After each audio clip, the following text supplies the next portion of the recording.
Babaji, is close proximity to the master, is this good karma or his grace?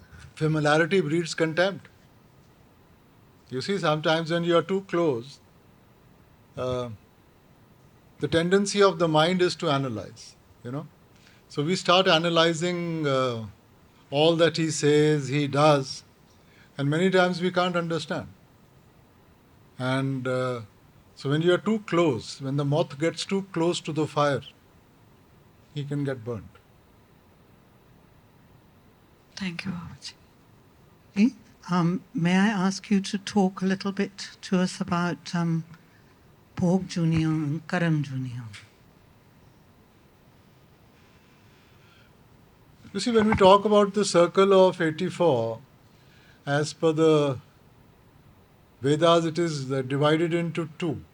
You know, when God created, as per the Hindu concept or the Vedic concept, when the Lord created the creation, then he created 84,100,000 species. And then he divided them into two. One being Karamjuni and the other Bhogjuni. So, Bhogjuni is one who are paying off karmas. They're not creating karmas.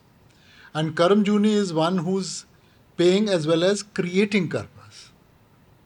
So you look at it that when somebody has some specific, let's say, quantity of karmas, accordingly he will be given birth in a particular species. Now that species has its load of karmas. So after he has gone through that, he will evolve to the next. When they have gone through the karmas of that, they will evolve to the next. So it's a ladder. You are climbing up a ladder. As you are paying off, you are becoming lighter and you are going upwards. And then at a certain time with His grace, you evolve from the Bhog Juni, you know. So accepting human being, everybody is Bhog Juni, including the celestial so-called beings that we talk about, Bhog Junis. You evolve to the Karam Juni. Now, what is the difference between Karam Juni and Bhog Juni? That in Karam Juni, you have Vivek, you have sense of discrimination. Bhog Juni, they react to things. In Karam Juni, you're supposed to think, you're supposed to discern, be objective, and go forward. So, in Karam Juni, you are creating as well as paying off. And it is only in Karam Juni that you can achieve salvation. Bhog Juni can't. Bhog Juni has to evolve into Karam Juni to be able to get salvation. So they are paying off, here you are paying as well as creating. Now in Karam Juni, if you have come and your load of karmas you have created to that extent where your burden becomes so heavy, you can go down the ladder. You know, it's like you've climbed up the ladder, you're at the last step, you sacrifice a little, you don't need the ladder anymore. You've gone beyond it. But even at the last step, if you have a footfall, you don't know where you're going to get that support and at what rung of the ladder you reach. You know. So in Bani, Guru Sahib says, Lakh chorasi June sabai, मानस को प्रभ दी वड्याई इस पौड़ी ते जो नर चूके सो आए जाए दुख पाइंदा. That in the circle of 84, the topmost is the human being. Manas ko prabh di vadiyai. Okay? He has got that status. Is paudi te. So he's giving the example of the ladder that we've climbed up the ladder, but if you slip at this juncture, you don't know where you are going to get support, in which juni you are going to go. So you will have to come back and go through the circle of birth and death, of happiness and sorrow. So aaye jaye, dukh, painda, you'll have to come again and again. So, Babaji, if we had any idea of the scale of that, it would really affect how we live Well, I our mean, lives. if you look at it, if you want to go get into the calculative mode, 84,100,000 species. So means that if you have gone through each species, that means you've got human birth after 84,100,000 years. Okay? And now we also know that there are many, trees and plants whose age is 100 years. So you can't even calculate that after, what we have gone through, what pain and suffering we have gone through to achieve this status. And having come to this status, we take it for granted. Or we don't know it. We don't understand it. I think we all understand. It's not that we don't know good and bad. It's just that we take things for granted and we think that it will happen to others and not to us. Thank you, Prabhuji. Huzur, what is the difference between love and attachment?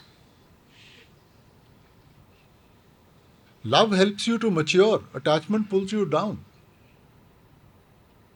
You see, we discussed before also, love, we really don't know what love is. Love is something which is beyond our understanding. Love, you have to learn to give. There's a beautiful note from Krishnamurti where he says that it's difficult to explain or to understand love. But we can definitely talk about what is not love. Love is a positive quality. When we say we love somebody, we become jealous, we don't want to share, we become possessive, and these are negative traits. And that is not love. So love is something that elevates you. Love is something that takes you beyond the physical. So we are actually trying through the spiritual process to open ourselves to love. As most of us are programmed, so we are just experiencing a certain aspect of that love. Until you really don't open yourself out totally, you can't experience love. Thank you, Huzur. ਹਜ਼ੂਰ ਦੋ ਬੇਨਤੀਆਂ। ਇੱਕ ਤਾਂ ਤੁਸੀਂ ਬੜਾ ਸੋਹਣਾ explain ਕੀਤਾ ਕਿ 84 ਲੱਖ ਯੋਨੀਆਂ 'ਚੋਂ ਇਵੋਲਵ ਕਰਕੇ ਇਨਸਾਨ ਦੇ ਜਾਮੇ ਵਿੱਚ ਆਏ।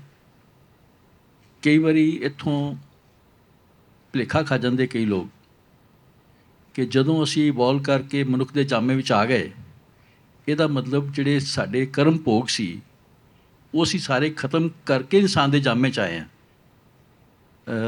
ਮੇਰੀ ਬੇਨਤੀ ਹੈ ਕਿ ਜਦੋਂ ਇਨਸਾਨ ਦਾ ਜਾਮਾ ਮਿਲ ਵੀ ਗਿਆ ਮਾਲਕ ਦੀ ਅਪਾਰ ਕਿਰਪਾ ਨਾਲ, ਸਿੰਚਿਤ ਕਰਮਾਂ ਦਾ ਕੁਝ ਹਾਲੇ ਵੀ ਬੈਲੈਂਸ ਰਹਿੰਦਾ। ਦੇਖੋ, ਆਪਾਂ ਸਿੰਚਿਤ, ਪ੍ਰਲਬਧ, ਇਹ ਸਾਰੀਆਂ ਚੀਜ਼ਾਂ ਵਿੱਚ ਸਾਨੂੰ ਨਹੀਂ ਪੈਣਾ ਚਾਹੀਦਾ। ਇਹ ਸਾਨੂੰ ਸਮਝਾਉਣ ਵਾਸਤੇ ਹੈ। ਸਾਡੇ ਵਾਸਤੇ ਇੰਨਾ ਹੀ ਜ਼ਰੂਰੀ ਹੈ ਕਿ ਆਪਾਂ ਕਰਮ ਕਾਂਡ ਵਿੱਚ ਹੈ। ਕਰਮ ਕਾਂਡ ਦਾ ਮਤਲਬ ਹੈ ਕਿ ਕਰਮ ਹੈਗੇ ਹੈ। ਸਰੀਰ ਦਾ ਮਤਲਬ ਹੈ ਕਰਮ। ਠੀਕ ਹੈ। ਆਪਾਂ ਭਾਵੇਂ ਚੰਗੇ ਸੀ ਭਾਵੇਂ ਮਾੜੇ ਸੀ, ਠੀਕ ਹੈ ਨਾ, ਜਿੰਨਾ ਚਿਰ ਅਸੀਂ ਇਹਨਾਂ ਤੋਂ ਉੱਤੇ ਨਹੀਂ ਉੱਠਦੇ ਇਹ ਚੱਕਰ ਚੱਲਦਾ ਰਹੂ। ਠੀਕ ਹੈ ਨਾ। ਕਰਮ ਜੋ ਜੋ ਕਰੇਗਾ ਤੂੰ ਵਹੀ ਫਿਰ ਭੋਗ ਨਾ ਭਰਨਾ। ਤਾਂ ਜੇ ਆਪਾਂ ਭੁਗਤਾਨ ਦੇ ਰਹੇ ਹਾਂ ਇਹਦਾ ਮਤਲਬ ਕਰਮ ਹੈ।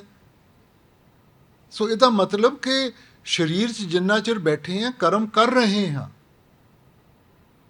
ਮਗਰ ਅਸੀਂ ਕਰਮਾਂ ਤੋਂ ਉੱਤੇ ਉੱਠਣਾ ਜੇ ਸਾਨੂੰ ਮੁਕਤੀ ਚਾਹੀਦੀ ਹੈ। ਹੁਣ ਆਪਾਂ ਕਈ ਵਾਰੀ ਕਹਿ ਦਿੰਦੇ ਹਾਂ ਜੀ ਕਿ ਚੰਗੇ ਕਰਮ ਮਾੜੇ ਕਰਮ, ਜੇ ਕੋਈ ਬਹੁਤ ਪੁੰਨਦਾਨ ਕਰਦਾ ਹੈ, ਆਪਣੀ ਕਹਾਵਤ ਹੈ ਤਪੋ ਰਾਜ ਰਾਜੋ ਨਰਕ। ਕੋਈ ਬਹੁਤ ਪੁੰਨਦਾਨ ਕਰਦਾ ਹੈ, ਬਹੁਤ ਚੰਗੇ ਕਰਮ ਉਹਦੇ ਬਣ ਜਾਂਦੇ ਆ, ਚੰਗੇ ਕਰਮ ਬਣ ਕੇ ਰਾਜਾ ਮਹਾਰਾਜਾ ਬਣ ਕੇ ਆ ਜਾਊਗਾ। ਰਾਜਾ ਮਹਾਰਾਜਾ ਬਣ ਕੇ ਆਉਂਦਾ, ਇੰਦਰੀਆਂ ਦੇ ਭੋਗਾਂ ਵਿੱਚ ਲੱਗ ਜਾਂਦਾ, ਫਿਰ ਜਾ ਕੇ ਉਹਦਾ ਹਿਸਾਬ ਕਿਤਾਬ ਦੇਣਾ ਪੈਂਦਾ। ਤਾਂ ਚੱਕਰ ਤਾਂ ਚੱਲਦਾ ਗਿਆ ਨਾ। ਇਸ ਕਰਕੇ ਬਾਣੀ ਵਿੱਚ ਆਪ ਨੇ ਕਿਹਾ ਪੁੰਨ ਦਾਨ ਜਪ ਤਪ ਜੇਤੇ ਸਭ ਉੱਪਰ ਨਾਮ, ਹਰ ਹਰ ਰਸਨਾ ਜੋ ਜਪੇ ਤਿਸ ਪੂਰਨ ਕਾ। ਸੋ ਇਹਨਾਂ ਸਭ ਭਗਤੀਆਂ ਤੋਂ ਜਿਹੜੀ ਉਤਲੀ ਭਗਤੀ ਹੈ ਨਾ, ਉਹ ਨਾਮ ਦੀ ਕਮਾਈ, ਸ਼ਬਦ ਦੀ ਕਮਾਈ ਹੈ। ਔਰ ਜਦੋਂ ਆਪਾਂ ਉਸ ਸ਼ਬਦ ਦੀ ਕਮਾਈ ਵਿੱਚ ਲੱਗਾਂਗੇ, ਭਜਨ ਬੰਦਗੀ ਵਿੱਚ ਲੱਗਾਂਗੇ, ਫਿਰ ਬਾਣੀ 'ਚ ਆਪ ਕਹਿੰਦੇ ਹੈ ਜਹਾਂ ਨਾਮ ਮਿਲੇ ਤਹਾਂ ਜਾਓ, ਗੁਰ ਪ੍ਰਸ਼ਾਦੀ ਕਰਮ ਕਮਾਓ। ਸੋ ਇਹ ਨਾਮ ਦੀ ਜਿੰਨਾ ਚਿਰ ਕਮਾਈ ਨਹੀਂ ਕਰਾਂਗੇ, ਕਿਉਂਕਿ ਕਰਮਾਂ ਦਾ ਹਿਸਾਬ ਕਿਤਾਬ ਖਤਮ ਕਰਨ ਦਾ ਤਰੀਕਾ ਸਿਰਫ ਸ਼ਬਦ ਹੈ। ਸ਼ਬਦ ਕਰਮ ਕੀ ਰੇਖ ਕਟਾਏ, ਸ਼ਬਦ ਸ਼ਬਦ ਸੇ ਜਾਈ ਮਿਲਾ। ਹੋਰ ਕੋਈ ਤਰੀਕਾ ਨਹੀਂ ਗਾ। ਬਾਕੀ ਕਰਮ ਕਾਂਡ ਵਿੱਚ ਫਸੇ ਰਵਾਂਗੇ, ਚੰਗੇ ਕਰਮ ਮਾੜੇ ਕਰਮ, ਉਹ ਡੈਬਿਟ ਐਂਡ ਕ੍ਰੈਡਿਟ ਚੱਲਦਾ ਰਹੂਗਾ। ਸਿੰਚਿਤ ਕਰਮ ਹੈ ਵੀ ਤਾਂ ਸ਼ਬਦ ਦੇ ਨਾਲੋਂ ਖਤਮ ਹੋ ਜਾਂਦੇ। ਦੇਖੋ, ਆਪਾਂ ਖਤਮ ਤਾਂ ਕਰਮ ਕਦੇ ਵੀ ਨਹੀਂ ਹੁੰਦੇ। ਉਹ ਸਾਡੀ ਜ਼ਿੰਮੇਵਾਰੀ ਲੈ ਲੈਂਦਾ ਹੈ, ਸਾਨੂੰ ਇਹਨਾਂ ਚੀਜ਼ਾਂ ਤੋਂ ਉੱਤੇ ਚੁੱਕ ਲੈਂਦਾ ਹੈ। ਸੋ ਇਨ ਅ ਸਿੰਪਲ ਮੈਨਰ ਆਪਾਂ ਇਹ ਸਮਝ ਲਈਏ, ਸਾਡੇ ਵਿੱਚ ਤਾਕਤ ਨਹੀਂ ਕੀ, ਅਸੀਂ ਤਾਂ ਜੋ ਕੁਝ ਕਰਾਂਗੇ, ਚੰਗੇ ਕਰਮ ਮਾੜੇ ਕਰਮ ਸਾਡੇ ਚੱਲਦੇ ਰਹਿਣਗੇ। ਮਗਰ ਜਦੋਂ ਆਪਾਂ ਉਹਦੀ ਸ਼ਰਨ ਵਿੱਚ ਜਾਵਾਂਗੇ, ਵੈਨ ਵੀ ਵਿਲ ਸਰੈਂਡਰ, ਉਹ ਸਾਡੀ ਜ਼ਿੰਮੇਵਾਰੀ ਲੈ ਲੈਂਦਾ, ਸਾਡੀ ਰਿਸਪੌਂਸਿਬਿਲਿਟੀ ਲੈ ਲੈਂਦਾ ਹੈਗਾ, ਤਾਂ ਅਸੀਂ ਇਸ ਅਵਸਥਾ ਤੋਂ ਉੱਤੇ ਜਾ ਸਕਦੇ। ਦੂਸਰਾ ਪ੍ਰਸ਼ਨ ਹੈ ਬਾਬਾ ਜੀ, ਇੱਕ ਪਰਮਾਰਥੀ ਜਿਹੜਾ ਆਪਣੇ ਸਤਿਗੁਰ ਦੇ ਚਰਨੀ ਲੱਗ ਕੇ ਕਰਨੀ ਵਿੱਚ ਲੱਗਾ ਹੈ, ਉਹਦੀਆਂ ਦੱਸਦੇ ਆ 3 ਸਟੇਜ ਹੁੰਦੀਆਂ। ਇੱਕ ਸਬਰ ਹੈ, ਫਿਰ ਸੰਤੋਖ ਹੈ, ਔਰ ਫਿਰ ਸ਼ੁਕਰ ਹੈ। ਮੇਰੀ ਬੇਨਤੀ ਹੈ ਕਿ ਇਹਨਾਂ ਤਿੰਨਾਂ ਨੂੰ ਤੁਸੀਂ ਐਕਸਪਲੇਨ ਕਰੋ। ਸਰੈਂਡਰ ਦੀ ਗੱਲ ਆ ਜਾਂਦੀ ਹੈ ਨਾ ਜੀ। ਸਬਰ ਸੰਤੋਖ ਇਜ਼ ਬੇਸਿਕਲੀ ਪੇਸ਼ੈਂਸ, ਔਰ ਉਹਦੇ ਭਾਣੇ ਨੂੰ ਸਿਰ ਮੱਥੇ ਮੰਨਣਾ। ਠੀਕ ਹੈ ਨਾ। ਜਦੋਂ ਸਾਰਾ ਕੁਛ ਹੀ ਉਹਦਾ ਭਾਣਾ ਹੈਗਾ ਔਰ ਆਪਾਂ ਭਾਣੇ ਵਿੱਚ ਰਹੇ, ਤੇ ਫਿਰ ਤਾਂ ਕਿਸੇ ਚੀਜ਼ ਵਿੱਚ ਫਰਕ ਹੀ ਨਹੀਂ ਰਿਹਾ। ਦੁੱਖ ਸੁੱਖ ਦੋਨੋਂ ਸਮ ਕਰ ਜਾਣ ਔਰ ਮਾਨ ਅਪਮਾਨ, ਫਿਰ ਕਾਹਦਾ ਫਰਕ ਰਿਹਾ? ਫਿਰ ਤਾਂ ਪਰਖ ਹੀ ਨਹੀਂ ਰਹੀ ਕਿਸੇ ਚੀਜ਼ ਦੀ। ਫਿਰ ਤਾਂ ਆਪਾਂ ਸਾਰਾ ਕੁਛ ਉਹਦਾ ਭਾਣਾ ਮੰਨ ਕੇ ਕਿ ਜੇ ਮਾਲਕ ਨੇ ਦਿੱਤਾ ਸਾਡੇ ਵਾਸਤੇ ਚੰਗਾ ਹੀ ਹੋਊਗਾ, ਫਿਰ ਫਰਕ ਹੀ ਨਹੀਂ ਰਿਹਾ। ਤਾਂ ਸਬਰ ਦੇ ਦਾਇਰੇ ਤੋਂ ਉੱਠ ਕੇ ਆਪਾਂ ਸੰਤੋਖ 'ਚ ਆ ਗਏ। ਫਿਰ ਆਪਾਂ, that is surrender, you have to surrender. Thank you. Babaji, in life we all struggle to make decisions, and how do we know on the path that we are trying to make the right choices in life? Well, one learns through experience. I don't think so anybody is born with that level of maturity where he knows everything. You know, so this process of life is like an awakening, where every day we experience something, and that experience teaches us good, bad, you know. So nobody knows. We have to go through our experiences. Experience teaches the young to be old and the old to be young. So as a general thumb rule, anything that takes us towards our objective, the Lord, that's good. Anything that takes us away from the objective, we should try and avoid. But if our intentions have been right and the decision we have taken doesn't work for the other person, how should we view that? Any decision you take is never going to work for everybody. You see, your experience of life is very different from the other's experience of life. One man's food can be another man's poison. One medicine that suits you will not suit everybody. They can have a reaction to that. So, from our point of view, whatever experience has taught us and whatever we think is right, we take a decision, we have to move on, but that does not necessarily mean that everybody is going to agree with that decision and it's going to suit everybody. So we should not put our foot down. We put forward what we think is right and try and listen to the other person, see what his experience has taught him or what his point of view is, and then try and come to a common ground. My second question, Babaji, is how do you differentiate between a satisfied life versus a successful life? I don't know what is success. Today, the measure of success has got changed. In good old days, success was that, you know, if people respected you and you stood by your ideals, by your viewpoints, and you were very respected, man. Today it's changed. You know, today we see money, we see wealth, everything is measured in terms of materialistic things. So satisfaction is not going to come from these things. They only whet the appetite. They only make you more hungry for more. Satisfaction has to come from inside. when you come to terms with yourself.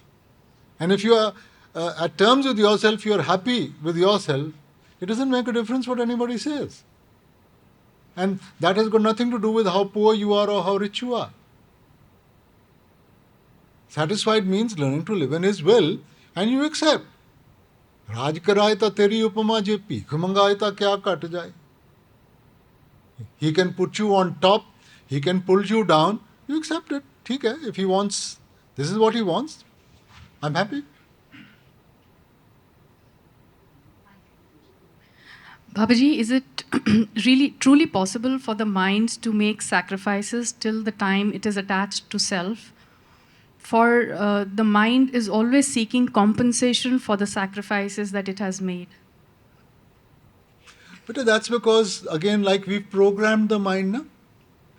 So, the way you program it, the mind is going to behave like that. It is not that the mind was always like this. That is why the mystics try and explain to us that what you have made of the mind was not like that. मन तू ज्योत स्वरूप है, अपना मूल पहचान. So Guru Sahib is saying, recognize your true self. Mind was not such a calculative piece that you have made it into. So our impressions, the way, our interaction, we've created this programming within ourselves of calculating everything. So we have to deprogram and reprogram into what is the right thing to do, to be more objective in life, rather than just putting everything into calculation. Thank you. Babaji, what would you say should be a constant endeavor, of course, to do our meditation, but sometimes we just don't, we lack that, what shall I say, we just lack that moment where we can actually sit, and sometimes we're not able to sit. How should we bring about consistency in our meditation, Babaji? Well, it comes from the question that she just asked about the mind. You see, mind is a very strong entity. Unless mind doesn't feel a need for something, it's not going to make the sacrifice. Ji. Today, most of us don't feel the need. We take things for granted. All that we've been given, everything that He's blessed us with, we just take it for granted. But when you feel the need for something, it's like somebody sees something nice in a shop and they want it. What do? They will put in every effort, they'll save, they'll ask for money and all to go and buy that thing.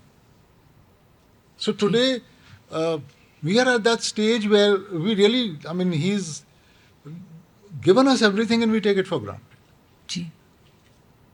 How would you feel if your own children took you for granted? We made so many sacrifices for them, and if they took you for granted, and once a year or once a week they just rang you up and said hello, how would you feel? And aren't we taking the Lord for granted? Ji. He has given us everything, He's blessed us with everything, and rather than take out time to thank Him Ji. and be grateful, we say we don't have time. You have time for the world, you have time for others, you have time for everything excepting Him. Jahan asa tahan vasa. Ji. Now in the end, whatever your thoughts have been, wherever you have been focused on, that's what's going to come in front of you. And if it's the world you've been focusing on, then you're going to come back to this world. Ji. So unless you don't shift your focus from worldly aspects to the Lord, how can you expect to go back home? Ji. Babaji, despite our trying, sometimes we just can't concentrate. We find it. Nobody's asked you to concentrate. Ji. Maharaji used to say, whether your mind is there or not there, sit down. Ji. Okay? Do meditation because your master wants you to do meditation, not from what you're going to get out of it. We start analyzing. Today it's a good day, tomorrow it's a bad day. It doesn't make a difference. But Maharaj used to say, Pame tusi sukh leke aao, dukh leke aao, aao ta sahi. Ji. Whether you come with your successes or your failures, come. Ji. Does sitting at the same time every day, Babaji, make a difference? It helps. I won't say that this thing, but it does help because you've created a certain time, association. It becomes easier to focus. Thank you, Babaji. Babaji, could you help us understand the difference between religion and spirituality? You start with spirituality. Spirituality is the core. So you start with spirituality. Spirituality is the essence. And as you go forward, as crowds become bigger, organizations are created, you create the four walls of religion. Actually, religion comes from the Latin word religare, which means to bind, where a group of people are bounded together with a common objective. What is the common objective? God realization. Isn't that the objective of every religion? So then why are we separated? Babaji, at different times, I have seen teenagers, youngsters, they have some issue with one of the four conditions and they're not able to get around them. Especially sometimes people don't understand why it is not okay to have alcohol. I think non-vegetarian, a lot of people understand because there is a big karma attached to it. Or sometimes why it is said that you should always be with one partner, because today it's become so easy for people to move forward and try another relationship even if it is post marriage. Could you help us understand these four conditions a little better? People's viewpoints in life can change. Circumstances around you can change. The weather can change. The law of morality cannot change. Okay. Now, yes, in today's youngsters, they want to go out, they want to sort of get to know each other before they take the final step. What do you see? I mean, it's a question of arranged marriage versus a love marriage. What is the percentage of love marriages that succeed versus arranged marriages?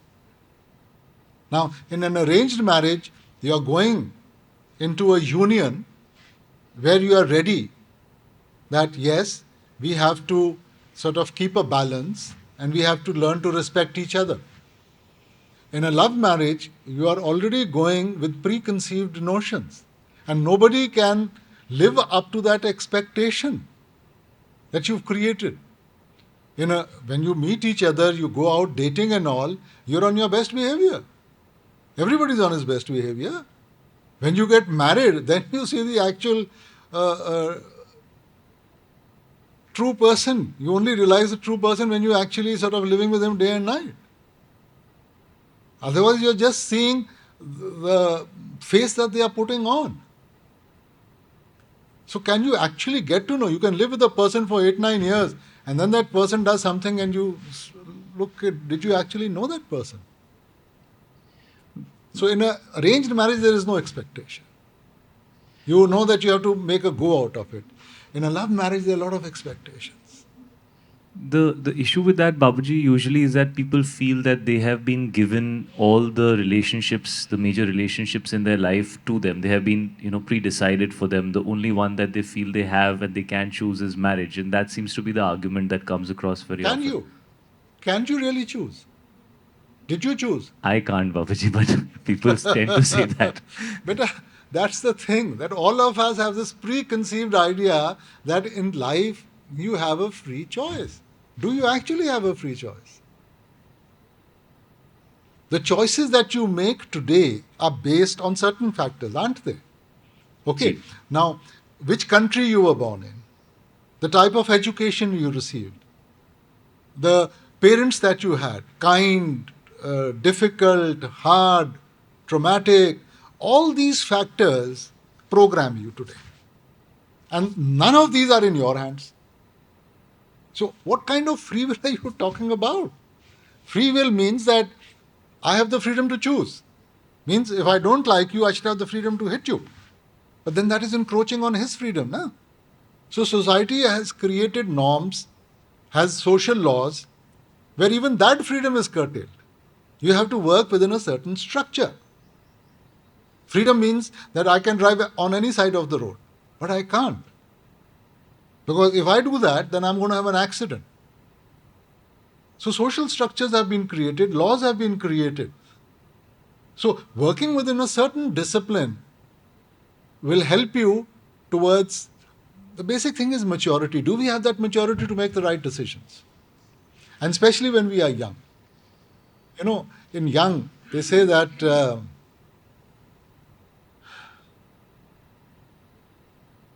early love, a little bit of curiosity, and a little bit of foolishness. That's early love. How many of us can sustain that? So I'm not against love marriages. But to say that, it should be love marriage and not arranged marriage, or arranged marriage or not love marriage, it depends upon the circumstances, the culture and everything. But never think that, you can sort of actually know a person just by meeting him a few times. You can't. What about alcohol, Babaji? Well, you've answered the question yourself. On one side you want freedom, and on the other side you take something which takes away your logic, your reasoning, everything. Then where is the freedom? On one side you want to be in control. On the other side you are taking something which takes away your control. It takes away your sense of reasoning. It takes away right and wrong. Isn't that a contradiction? Babaji, people are looking at finding a way to relax. Can you give us some other alternative? How can we understand how to do that and not depend on these things? Again comes back to alcohol and mind-altering drugs and all that. KG, this relaxes the mind. But for how long? If my mind is at peace, if I'm at peace with everybody, I'm relaxed. But if I take alcohol, I get relaxed for 1 or 2 hours, and then in the morning do my problems go away? Along with my problems, I have a headache, and I also have other issues because I might have said something in that state to somebody who's taken it amiss. So what have I achieved? It's a fallacy that it makes you relax or it takes your problems away. Nothing goes away. It's still there.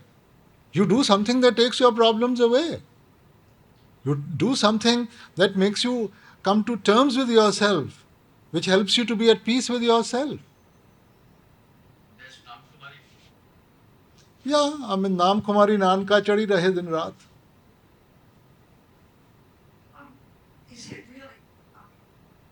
Babaji, is it really possible to stop the mind from calculating? And if we do stop it, will we automatically find that stillness within? You see, you've programmed the mind. Mind is impressionable. So this knowledge of ours, our upbringing, all this has programmed the mind. And that program is working in calculating. Okay? So like I said, we need to just eliminate everything. So today, everybody's mind, the moment somebody says something to us, consciously or subconsciously, the mind has gone into action to say this is good, bad, should I react, I should not react, has he said something nice, has he said something bad? It's automatic. Now, to be able to deprogram all that is going to take time. And that's what we are trying to do. We are trying to still it, where we are trying to be objective rather than reactive. Today life is reactive. We have to be objective.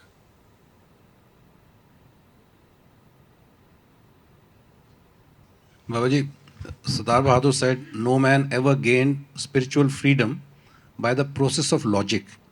But on the other hand, we say we should use logic, questioning everything before we come onto the path and not follow blindly. When you use logic to come onto the path, once you come onto the path, so then that's action. Is this submission? No man ever gained spiritual freedom by the process of logic. Is this submission? See, all of us come from a certain background.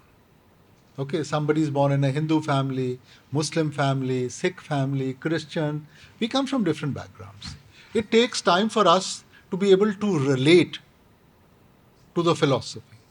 Because we are bound, like she said, mind is programmed, we are bound to look at it from a particular point of view.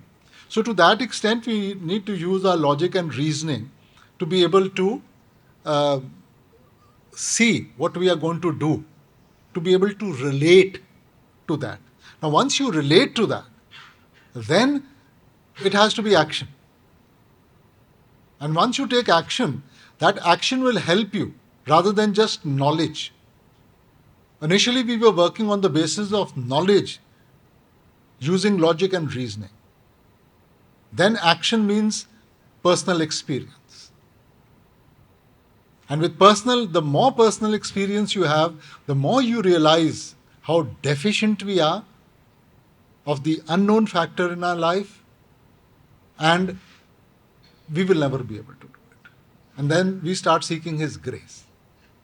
And when you start seeking His grace, a beggar doesn't put terms and conditions. A beggar submits. He puts both his hands out to receive. Thank you, Bobby. बाबा जी, एक सत्संगी जो सारी जिंदगी संत मत के दायरे में रहा है और उसको अंत तक धुन न सुनाई पड़ी, तो उसका क्या होगा? I don't think so. I want to answer that because I don't want to break anybody's.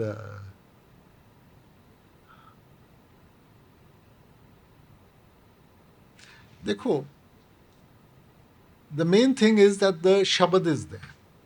Shabad doesn't increase or decrease. The light doesn't increase or decrease. What increases and decreases is your attentiveness. How attentive you are. If you are focused, whether you are initiated or not initiated, sometimes we think only initiated people can hear. It's got nothing to do with that. You can hear the Shabad the moment you are focused, even if you are not initiated. But however, initiation teaches us how to channelize that. If you are not initiated, you just think, what is this weird sound coming? Or you go to the doctor and say, I've got a problem in my ears. So initiation helps you to understand, to be attentive, to appreciate that state that you are in. But at the ending of the day, if you are not focused enough, then what have you achieved with your meditation? Which means it's like a child going to school but not learning. So I can go to school every day, but if I don't learn anything, will I pass? And I would say it's difficult to say that somebody's been doing meditation regularly and he is not hearing the sound. You see, we've created our own sense of what the sound should be. So when we are told you will hear a sound like this, not this, it's like this. Now depending upon the impressions you have on your mind, if you are a Westerner, you will hear some Western instruments. You are an Indian, you will hear something like that. Sound is there. And at some stage of our life, each one of us has heard it. I can 100% say that there's no person out here who is in the human body who has not heard the sound. But we may not be able to recognize it, or we were not attentive to it, or we didn't know what it was. So you just sort of moved on without appreciating it. Thank you, Babaji.